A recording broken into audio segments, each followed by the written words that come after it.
And let's go now to Phillip De Wet, joins us from Johannesburg in South Africa. He's the Associate Editor of Business Insider South Africa. Hi, Phillip there. So what did you make of that speech?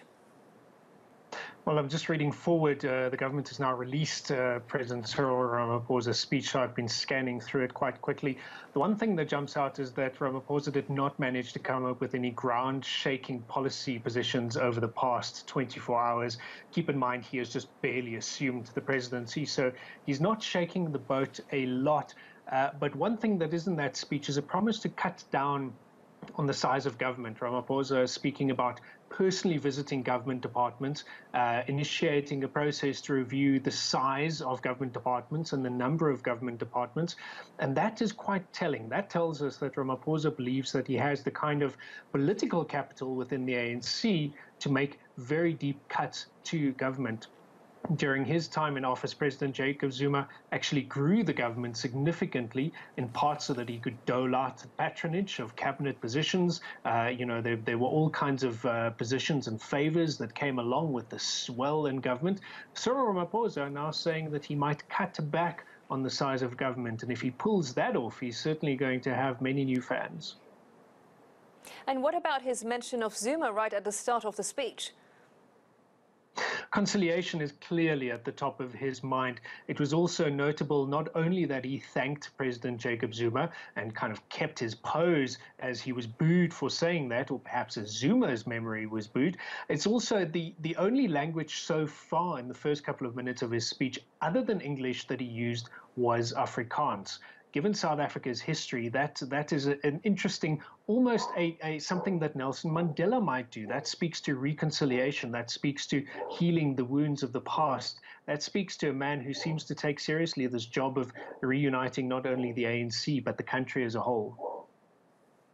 Yes, as you mentioned, Nelson Mandela was mentioned quite a few times there, and he said this year will be dedicated to him and followed and guided by his wisdom and example as well. So can we say unity, equality and peace were the main theme of this State of Nation address? Those, and then certainly consultation as well. Throughout the speech, there are many mentions of these various consultative forums that Ramaphosa wants. So he hasn't quite come up with the policy positions yet. He's not making the big changes yet, but he wants to have a summit on job. He wants to talk to young people about young issues. He's promised a digital industrial revolution commission. We'll have to see what that is all about.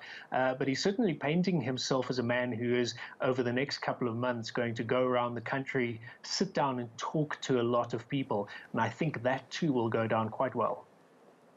And what do you think his main challenges will be?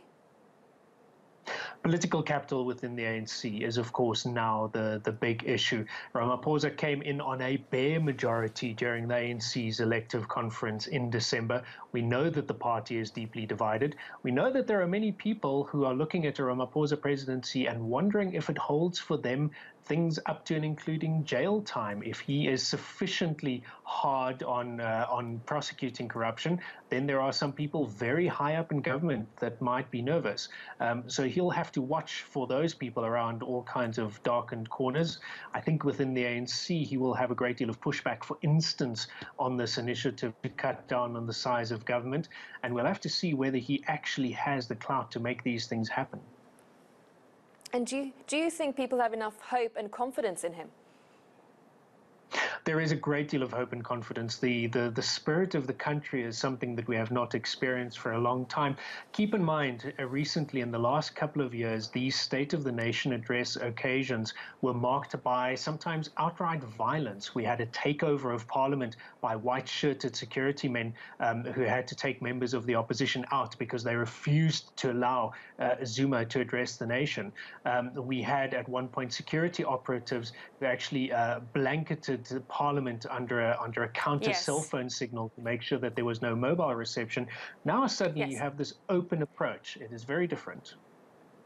Well, thank you very much for your time there, Phillip De Wet from Johannesburg, South Africa. And that was Cyril Ramaphosa delivering his first State of the Nation address.